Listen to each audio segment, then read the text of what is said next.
Tell me how the foundation was formed and what led to it.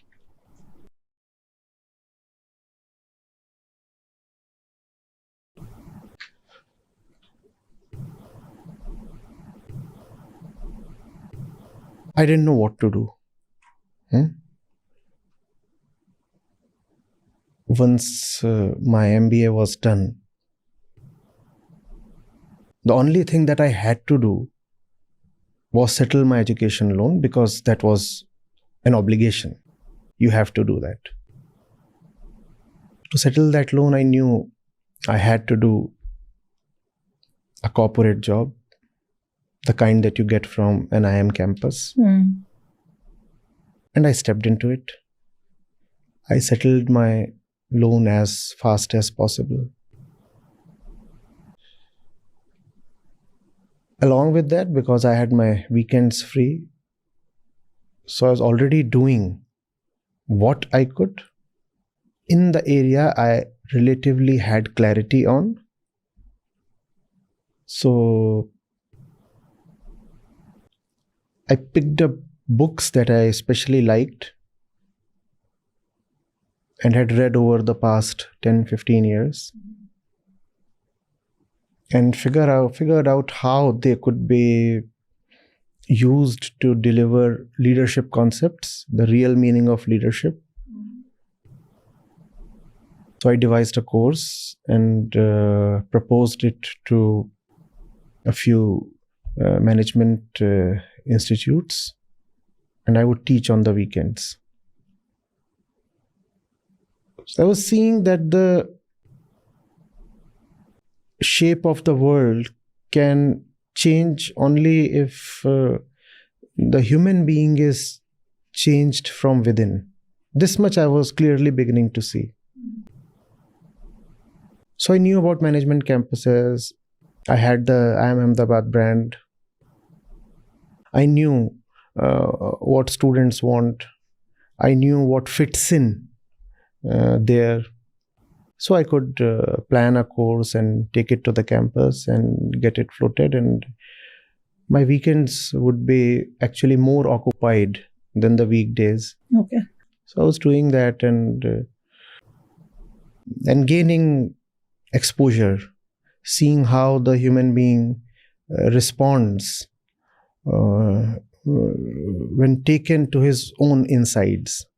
When it comes to management education, it's about the markets, it's about the banks, it's about the supply chain, it's about recruitment, and all of those things concern external objects. There's nothing in that which takes you within. So it was a new thing on those campuses. And I was teaching, and in the process learning. And then when my loan was done, I said, I'm done.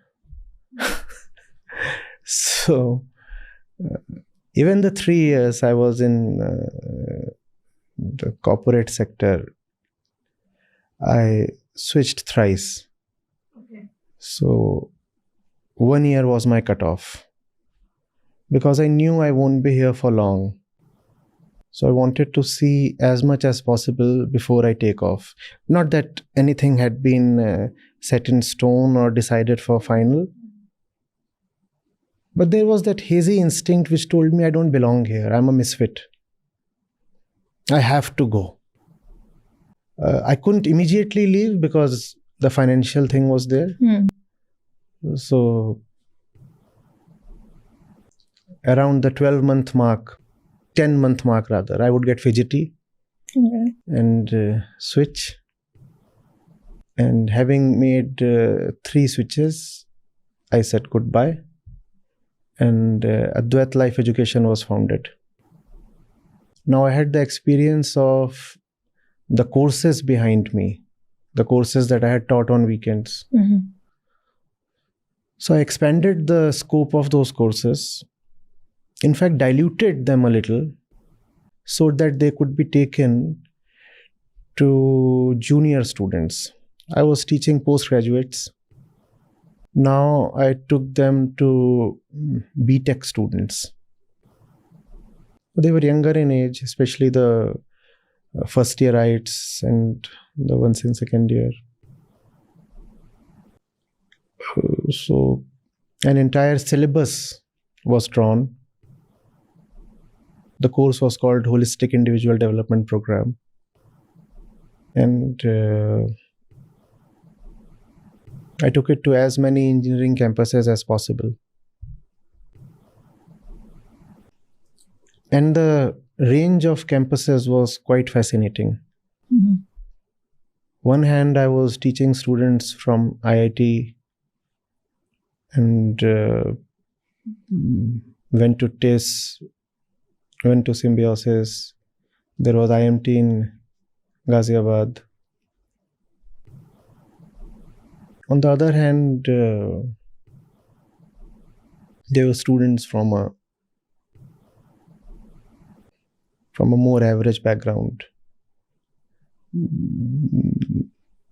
remote cities, interiors of UP, MP.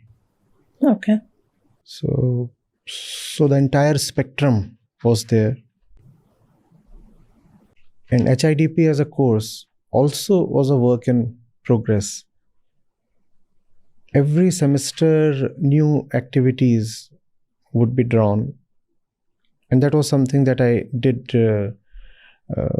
very individually, very personally. It was a solo thing. All activities were made by me. And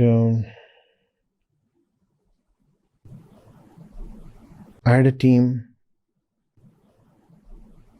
that would go and deliver the activities there, essentially teach the concepts using the activity, life concepts. One question here. I mean, how did the team formation happen at that stage? I would hire. So you knew this is something that you want to take to places? Yes. At the same time, it remained experimental for many long years because we didn't have a precedent and we didn't belong to any industry. So, and it was quite a task, first of all, teaching those activities to my own teachers. Mm-hmm. Because I started out in 2008. Advait Life Education was founded in 2006, 2005 to be precise, by the end of 2005.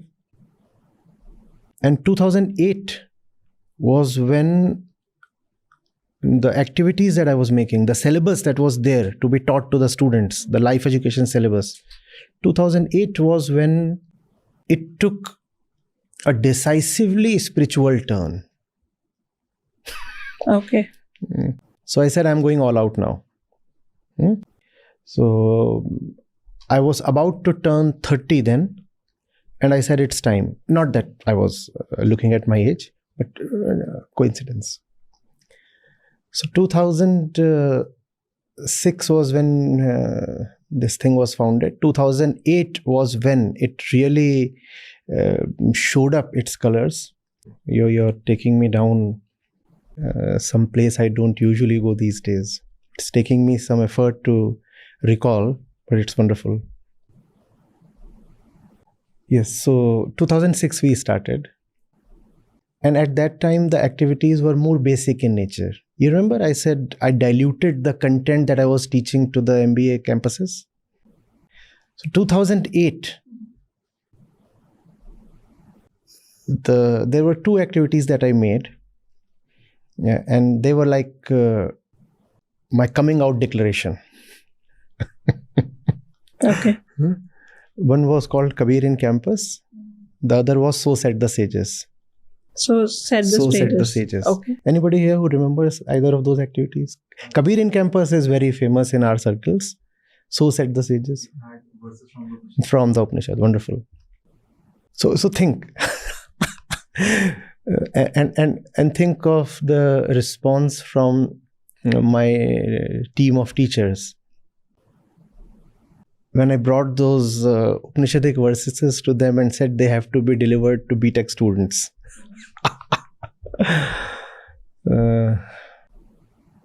It was quite a task, but it was fascinating.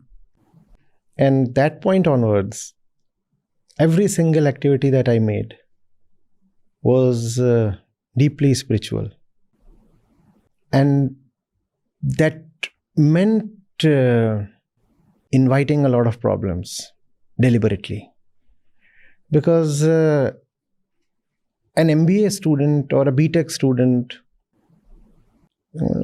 or MC or any of these professional courses. In India, professional courses basically means BTech, MBA, MCA and these things. We were not going to medical campuses, that's all. Otherwise, all kinds of courses we are covering. Architecture, that too. Oh. So, the student does not come to do his BTech so that he turns spiritual. Now, when this content is delivered in the classroom, then there is resistance. Yes, if one receives it with patience for a while, let's say 2 months, then there is appreciation of the light it is bringing and the change it is causing. But initially there is resistance. So there would be resistance from my own team, because they found teaching the general stuff much easier. This required a change in dimension. Of course. There would be resistance from my own team. There would be resistance from the students, from the parents of the students, from the college management, and from the faculty members in the college. Okay. Because this was so alien to the entire ecosystem that it became unacceptable. At the same time, there was the rigor and professionalism and sincerity that I was bringing to those campuses. So they couldn't dismiss me offhand. So they would remain grumpy, uneasy, but couldn't call it off. At least not immediately. But the entire process would remain challenging at all points. Students would say, is this going to give us a better career? Teachers would ask, is this going to lead to a betterment in their academic results? They were looking for that instant result. They were looking for what everybody looks for. Better marks in exams, better placements, or something that could be quoted as a CV point. Correct. So to the prospective employer, you could say, I have done this particular course. Now, they didn't know how to present it, what to make of it, where to use it.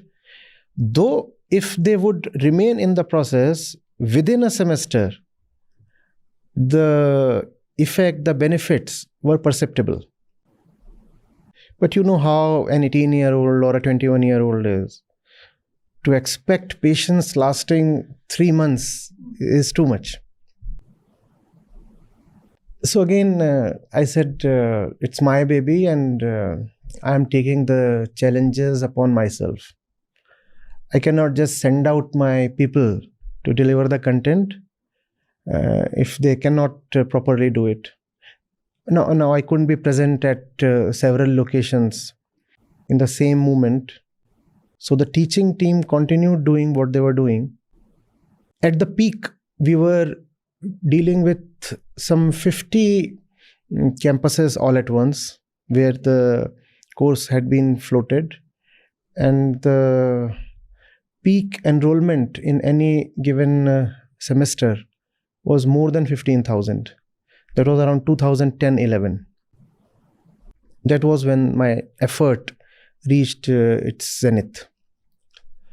And the teaching team was 80 to 100 members. Okay. And they were traveling all the time and going to the places as visiting members and delivering the content. And it was not yielding what it should. It was an immovable object that had probably historically not been very frequently challenged, that I had decided to take on. And every 15 minutes my phone would ring about something that was amiss somewhere, right? One particular class at some place, some city, some state, the call is coming from Punjab. One particular college in Ludhiana, the students have decided to boycott. Okay. All right. So even as you're thinking what to make of that, somebody calls you up and says, one faculty member has finally given up and she's saying, it's beyond me. And I'm not even going to come to the office and resign.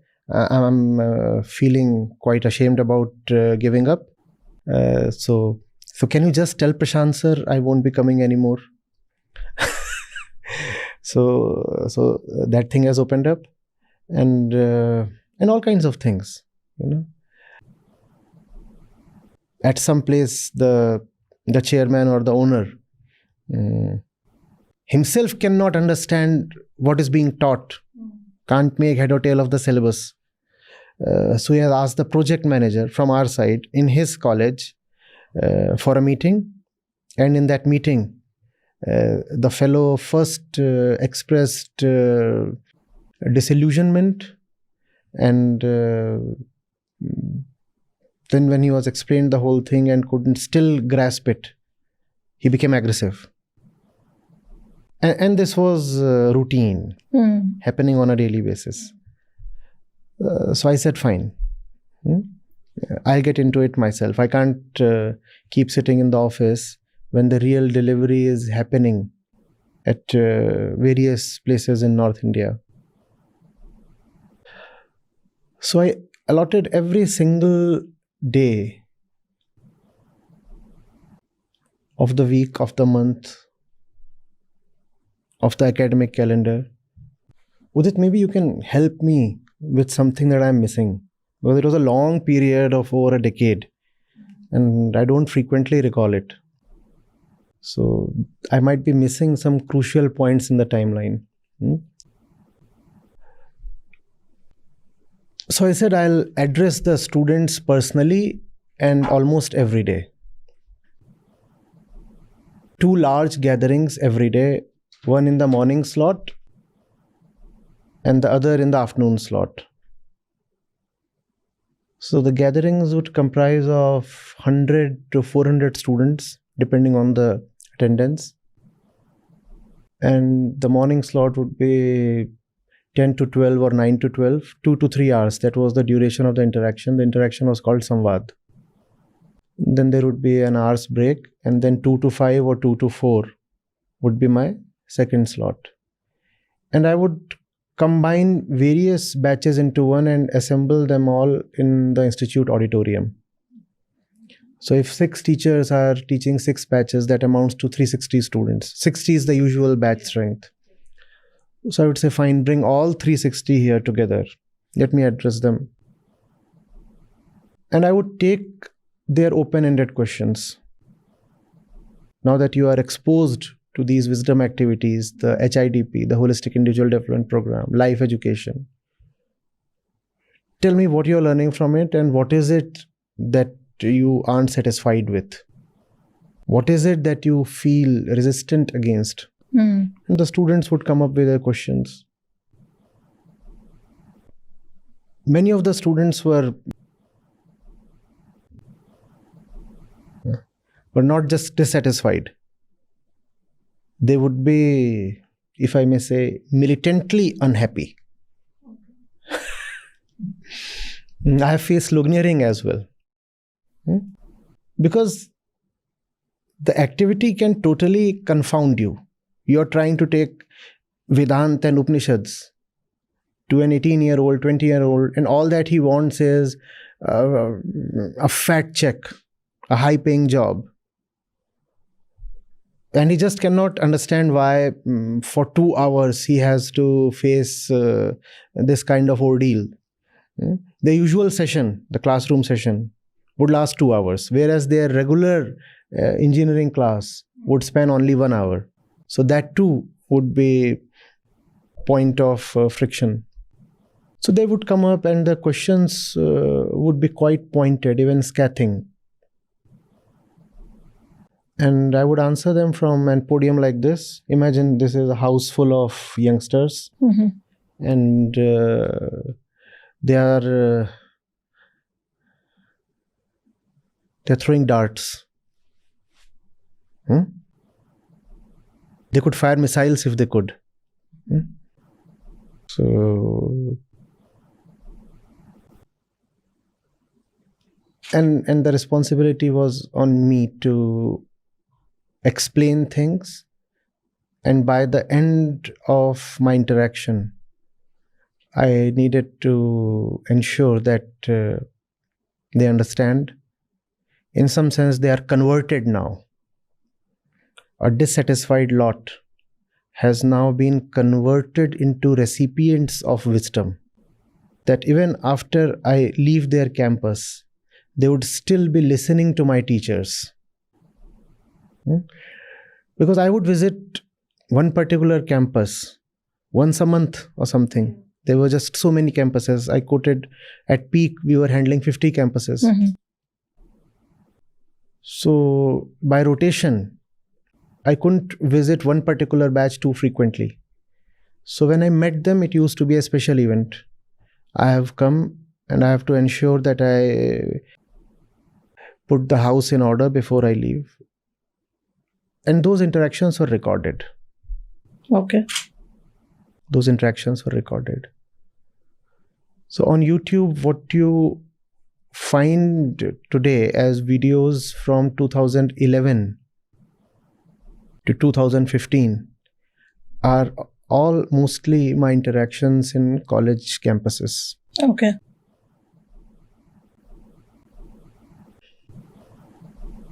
Today, if you watch those videos, it feels like a spiritual sermon. It was anything but that. It was a boxing match. It was no holds barred wrestling. Anybody could say anything, shoot anything, and you couldn't say, well, off limits. Yeah. It was war. It was war. It was war in which you had to prevail every single time. If you wanted to continue bringing wisdom to the students, you had to prevail every single time. Because one single event of loss of face would have meant discontinuation of the program in that campus. And that discontinuation was something everybody wanted. Students, their parents, the faculty members, the management, probably my own teachers. So, my entire mission was put on the line many times every single day. It's like your baby being on the ventilator for many long years. Anything could happen any day, any hour. You had to succeed all the time. Your success rate has to be 100%. So that gave my entire effort a very earthly flavor. You cannot speak to students and give them metaphysical crap. You have to have solutions for their everyday problems. If you want to convince them that wisdom literature is good for them, then prove it. So I had to actually prove it. I had to actually deliver continuously. So I said that gave my entire effort a very earthly outlook, which means I couldn't talk otherworldly stuff to them. And that has remained with me to this date. I cannot talk to you about the heavens and the gods, but I can talk to you about what plagues us today right here in our lives intimately. The students taught that to me.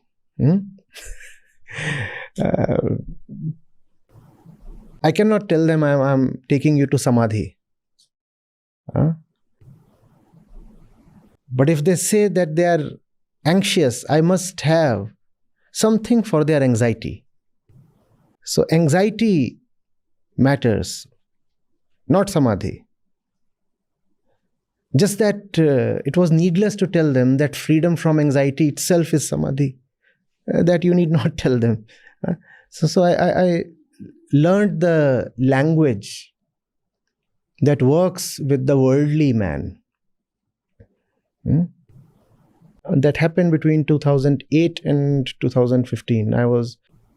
It was war. It was an all-out war, and war in which you couldn't afford to lose even a single battle on any single front. And very humbly, I would like to say that I don't remember any particular interaction where what I was representing had to lose. I don't remember any particular recording that we would need to decide not to publish because it involved no value or a defeat or a loss of face, nothing. Every single thing that was recorded there would be then put on a public platform for the entire world to watch. It was a very deliberate decision not to hide anything. And that decision was taken to enforce that kind of discipline where even a single loss is not acceptable. So if a question comes your way and you don't know what to do with it, publish that. Publish that so that you ensure that such a thing doesn't happen again. So that your own attention remains deeper. So that your own learning, your own reading intensify, magnify, and deepen. So we decided to publish everything, and that is also the reason why a lot of technically very suboptimal videos are there on the Foundation's channel even today. Videos from that period. Because we said we aren't putting anything in junk. If it has been recorded, it will be published. Initially, it was published so that the particular campuses could watch it. Then within a few months, we realized that since the activity being conducted is the same across campuses, so if we publish it, then all our students are watching it. The student base was 10,000 plus. The alumni base was 1 lakh plus. So some of them were watching it. And then within a year, we realized that even the general public is watching it. And we were publishing everything, and having realized that people are watching it, I could see that the time is coming. I could see that the thing can no longer remain confined to particular campuses. That I have to reach out to the masses in general. Also, as I have said twice, there were constraints while operating in the campus. You have to carry the limitations of the institute timetable and many other things. There were so many mediators, you see. I was the one trying to teach. The students were being taught, and in between were my own faculty members, the institution with its entire chain of command, starting from the chairman, the director, the dean, the HOD, Right. the senior faculty, the junior faculty, and anybody could play any kind of negative role and try to even veto the process. Yeah. I needed to remove the intermediaries. And so 2015 and Prashant Advait Foundation was founded. We said we aren't dealing with campuses anymore. Here I am, and I'll be floating my programs on my own platform. Come to me. So being with institutions afforded you their infrastructure. You could use their auditoriums. So many things were.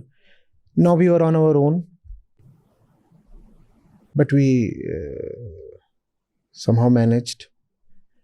No captive audience was guaranteed anymore. You couldn't say, this is a batch of 60 students and they'll have to listen to me. Now people were enrolling out of their own free will. And it was like, again, starting from scratch, a new beginning. Mm-hmm. And quite an interesting beginning. The initial members of the foundation, a lot of them were students of the HIDP. Okay. So those who had done the HIDP in their campuses, Mm-hmm. after graduating, they joined the foundation. Okay. In fact, the entire lot came from there. Mm-hmm. 2015, those who joined us, 15, 16, those who joined us, with a couple of exceptions, all of them from the campuses where we taught. Mm-hmm. So there was a certain intimacy, and a lot of things were already clear to them. So we could do things that are difficult to do in a usual kind of professional organization. For example, my young team didn't find it odd to distribute books on roads. So more than half of our activity comprised of putting up stalls of books. Books that were products of the interactions we had Mm-hmm. in the discussions on HIDP.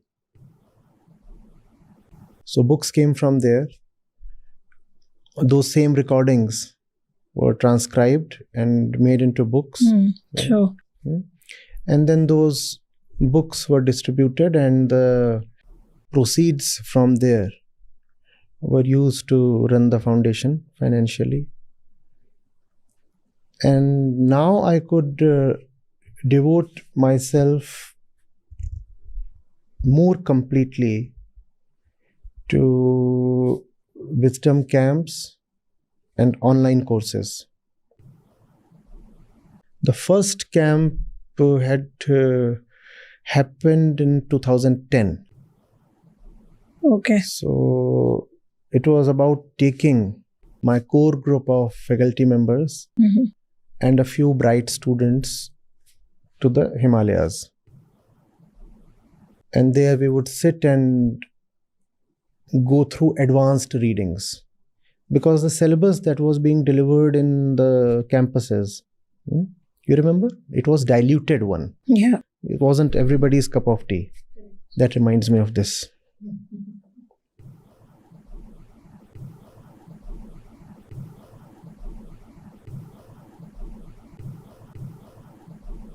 So there were certain quite receptive and bright students who would be hungry for more. They were my delight. It was actually those students that kept the whole thing fed at the level of inspiration. Otherwise, it was all quite very soul sapping. Nobody wants you.